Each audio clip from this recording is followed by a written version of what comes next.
So, welcome to a little review of just to see does the PS5 controller work on a PC just as well as your PS4 controller. I've got a keyboard here that I just use for the internet and that's about it. But I like to play games and stuff on my TV. As you can see, there's my TV. Down in the corner is my PC. So I just set it up just like I would a console and play the games. Now this is how I normally hold a control pad. I put my fingers over there, rest it there, do this and do that. Now it's pretty simple. But I find that with this type of controller I do get a little bit weird fingers pretty much. And is it worth the upgrade to this one? So I got this one. I got it from Reddit on credit. I got 20 quid knocked off. It's a black wad because I like the dust and the light. I'm not really into white really. And the first off, when you first come to hold it, if you're like me, you played a lot of FIFA and stuff like that, and if you hold a controller just like mine, it feels there's no real difference.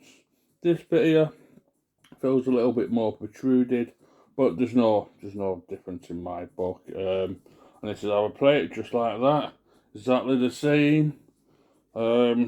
Just it's easy peasy lemon squeezy.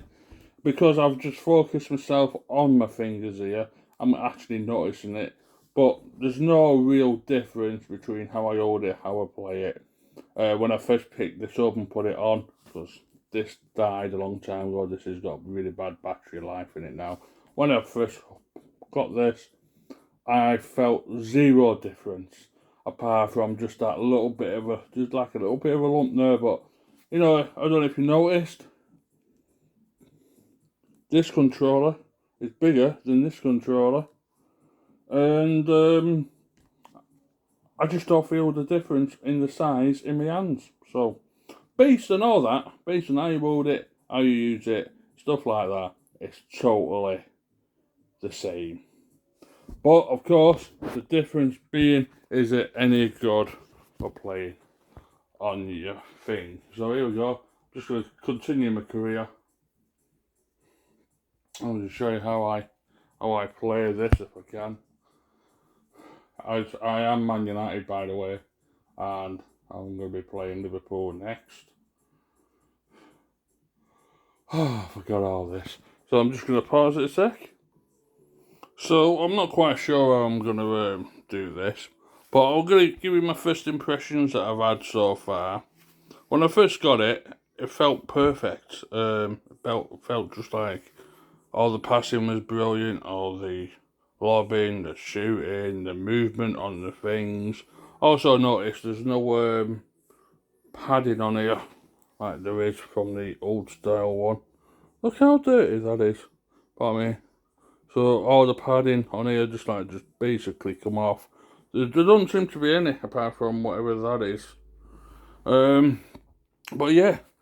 So I'm gonna try and play the game as best I can just to show you and see what happens. So I'm just going to play it from this angle first.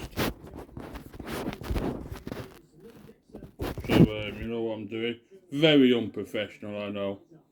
Alright. So as you can see, I've already played about 4 hours on this game so far. Maybe a little bit longer. I don't really play that much nowadays. And I'm playing them on the ball right now. I'm doing a little pass. Passing to the goalkeeper.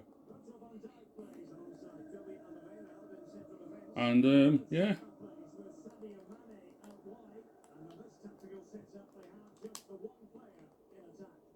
That's it.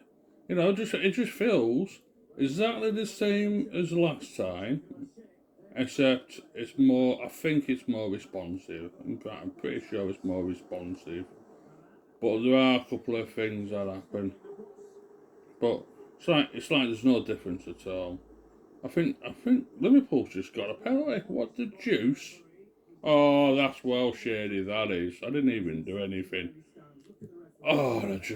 Oh, it just went to the wrong. Oh, that's bad. That Liverpool are winning 1-0 already. How shady is that? Proper dodgy, that is. Salah again, man, Salah. I've got the sun in my eyes, though, and they keep away some dodgy penalties. This is, by the way, FIFA 21, because I have this rule of not buying FIFA for more than a tenner. Ah.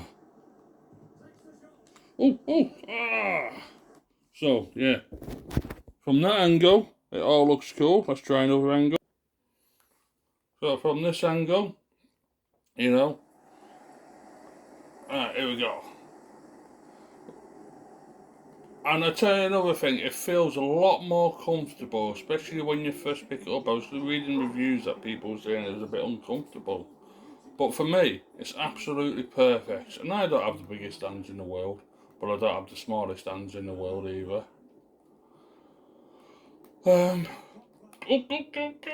Oh, what a goal. Oh, yeah. See that? Nice and easy, nice and smooth, in the back of the net. And now it's 1-0. B. Fernandez has scored for me. How cool is that? So, yeah. It's a bit hard, really, to describe how good a controller pad is. Right, now let's look at the match if we can. I'm not 100% sure if we're allowed to put FIFA on nowadays. With all the craziness, I don't even know if you can see it properly. Right, let's just pause. Right, and this is the actual game, if you can see it. I know my feet are in the way and stuff. And I just think this is more responsive. It feels a lot more comfier in your hand. But I have noticed something. There was a couple of reviews online saying that sometimes the buttons don't work properly. Just like a 1 second gap. So when I first did this, it was perfect. Absolutely perfect. And then about an hour into it, I noticed that the passing button wouldn't pass properly. And I would have to pause it and then unpause it for it to work properly. Now, I'm not 100% sure if that is a controller issue or if it's a update issue on the game, because we seem to get updates on this game on the PC. I'm not sure if it happens automatically. But I've had that before with the normal PS4 controller. And, yeah, what a rubbish ball that I did. That was awful, that was. So, and I've noticed it happen a couple of times. Also, when you go to shoot it, sometimes it don't work and you may have to press pause. Like I said, I'm not sure if that is actually a controller issue or a game issue on the game. But as far as I know, so far it's been absolutely brilliant. The battery life has been absolutely crisp. Much better than the PS4 controller, even though my PS4 controller is pretty much dead. From what I remember it feels like a lot longer. Is this it? Only 1-1? I can't believe this at all. Right, so yeah, my reviews are pretty much this. I was in two minds whether to get an Xbox controller or a PS5 controller, and I went with the PS5 controller basically on build quality, because on the Xbox ones there was just too many people losing. Oh, how could I miss that? Right, and there you go. There's too much. There's too many people, Build quality on the Xbox controllers breaking down way too much. The little things on there again. So I went with build quality and battery. Build quality basically. And I know that in about 4 or 5 years I'll have to replace the controllers on the Xbox. Yeah, 50-50 on the build quality, but you're getting an outstanding battery life. So yeah, it's gone a little bit thing, but I'll give my result. I'll say 9 out of 10 for control. It depends on the pausing bit, whether it is the control or the game. But you won't know for at least a few months. But most of the time it works. So I'm thinking it must be the game kind of thing. And plus, it looks absolutely snazzy. And like I said, I got this for very 20 quid off. So buzzing. My Christmas present for me. See you ladies.